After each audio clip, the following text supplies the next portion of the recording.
Hey, what's up everybody? This is Alex from Casuals, and today we are to be playing Diablo 3, and I'm going to be showing you the build I use for my Demon Hunter.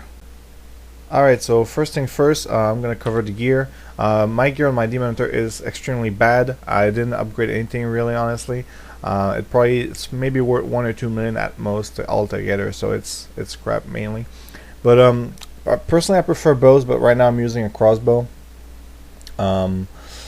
The stats you want to go for is life on hit, critical hit damage, and dex, obviously. A bit of attack speed if you want. It's always better until the nerf, at least. The upcoming nerf to attack speed, which we still don't know that much about. Rings, I like to do dex and attack speed on both. It's very cheap for these two rings. Amulet, same thing, dex and attack speed. On your elm, try to get a socket if you can. It's always nice to have a bit more HPs, but you want to aim for critical hit chance and dex. If you have the money, buy an Endariel's Visage. The legendary right now, it's still probably best in slot. For shoulders, same stuff, dex, vitality, all res if you can afford it. Right now, like I said, this gear is terrible.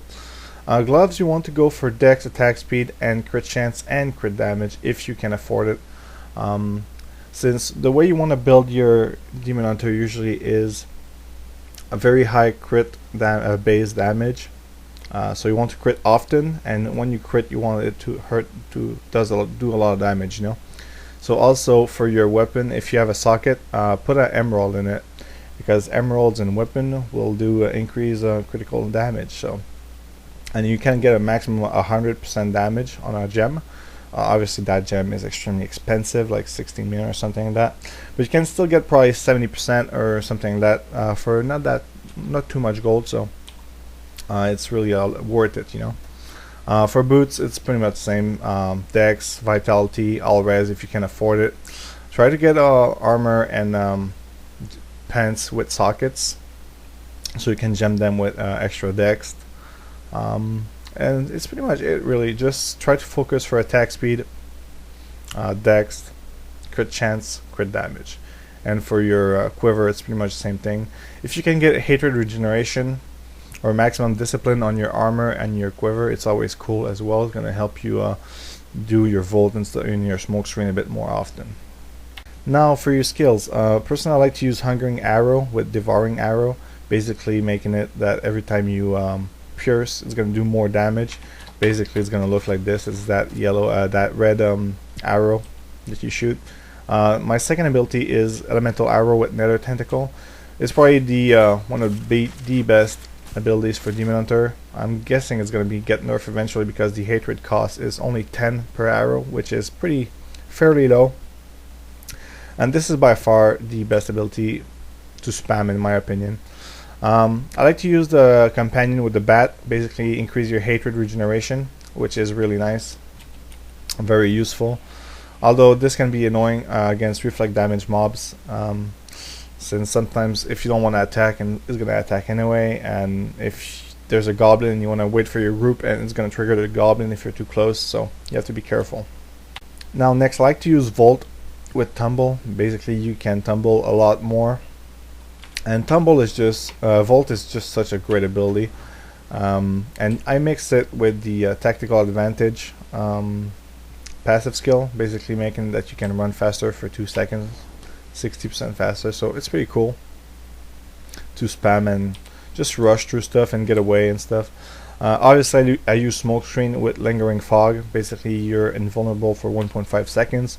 It's great against bosses that, let's say Asmona chooses Fireball, you just pop that, you soak the damage, you don't take anything. It's great for the Pool Bloods.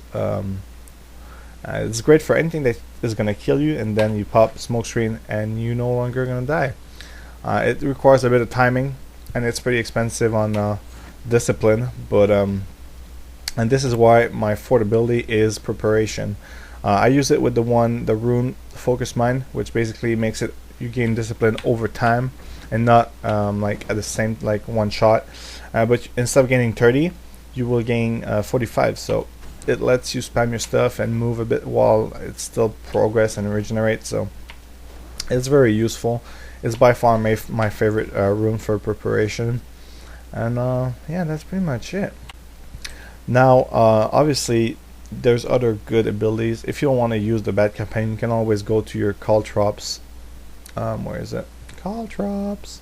Caltrops. And is it beta trap? Yeah, beta trap. Basically, when you stand in your trap, you're gonna get 10% crit chance, which is very, very, very good.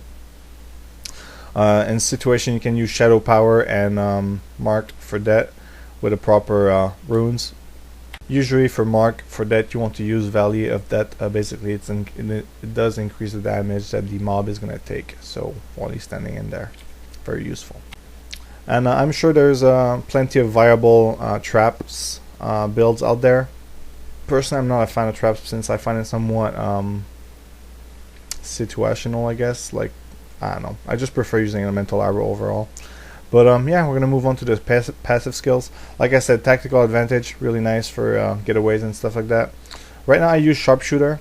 It's not one of my favorite at all. I use it basically because my crit chance is very low right now, and I use it since I'm using a crossbow. If I would be using a bow, I'd be using archery instead of sharpshooter, which increased the bow damage by 15%. If you have a lot of crit, you can still use archery because it increases your critical hit damage by a lot. Right now my crit chance is very low, so it's not worth it for me. But if you have like 15%, 20% or more, and you use a crossbow, critical hit damage, the archery passive skill is going to be very, very, very useful in terms of DPS increase. Now I like to use steady aim as well. It's an extra 20% damage whenever you're at 10 yard away, and 10 yard is honestly very small. It's probably, yeah, I'm pretty sure 10 yard is about this distance between my character and this NPC. It's something that's very small. It's actually probably a bit smaller than that even. But yeah, basically it's just extra DPS whenever you're not in melee range, and it's very worth it. Now at some point you can switch some abilities around. I know a lot of people like to use Night Stalker. Critical hits have a chance to restore 1 discipline. It's very useful for more escape. And I think that's about it. What else do people use? Well, yeah, Vengeance can be useful while leveling, but I ditched that once I hit level 60. Alright guys, thanks for watching. This was Alex from Casuals, and if you liked the video, make sure to leave a comment and subscribe. Thank you!